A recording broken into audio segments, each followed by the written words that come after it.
নদীর ধারে এক বিশাল শিয়াল বাস করত। সে ছিল বড্ড শৌখিন আর চতুর। তার প্রতিবেশী ছিল এক বিশাল কুমির। কুমিরটা সারাদিন পানিতে ভেসে বেড়াতো আর ভাবত কিভাবে বিনাশ্রমে ভালো খাবার পাওয়া যায়। একদিন শিয়াল কুমিরকে এক প্রস্তাব দিল। শিয়াল, কুমির ভাই, সারাদিন তো মাছ ধরে কাটালেন, শরীরটাও তো ভারী হয়ে যাচ্ছে। চলুন না, এবার আমরা দুজনে মিলে একটু চাষবাস করি। নিজেদের জমির টাটকা ফসল খাবো, শরীরটাও ভালো লাগবে। কুমির, কথাটা মন্দ বলনি শিয়াল। তা কি চাষ করবে? শিয়াল, ভাবছি আলু চাষ করব। আলুর চপ, আলুর দম, আহা, জিভে জল চলে আসে। কুমির বলল, ঠিক আছে, কিন্তু একটা কথা, ফসলের ভাগাভাগি নিয়ে যেন আর ঝগড়া না হয়। আমি কিন্তু গাছের উপরের দিকটা নেব, আর তুমি নেবে মাটির নিচের দিকটা। রাজি? শিয়াল, হ কুমির ভাই, আপনার যা পছন্দ। আমি তো ছোট মানুষ, মাটির নিচের অংশ নিয়েই খুশি থাকব। আলু গাছ বেশ বড় হয়েছে, সবুজ পাতায় মাঠ ভরে গেছে। কুমির প্রতিদিন এসে গাছ দেখে আর ভাবে, বাহ, গাছ তো অনেক বড় হয়েছে, উপরের সবটা আমার। শিয়াল এবার জব্দ।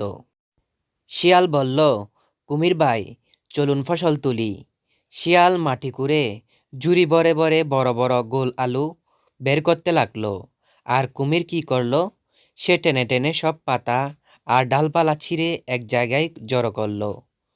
কুমির বলল, কই গো শিয়াল, আমার বাগে তো শুধু এই তিতকুটে লতা পাতা, তোমার ঝুড়িতে এগুলো কি?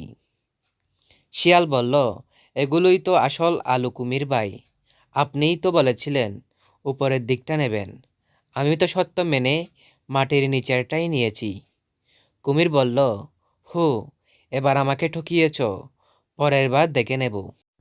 কুমির বলল, শিয়াল, এবার আমরা ধান চাষ করব, আর এবার কিন্তু আমি মাটির নিচের দিকটা নেব, তুমি নেবে উপরের দিক। কোনো উজর আপত্তি শুনব না। শিয়াল বলল, আপনি বড় ভাই, আপনার কথাই শেষ কথা। ঠিক আছে, এবার আমি উপরের দিকটাই নেব।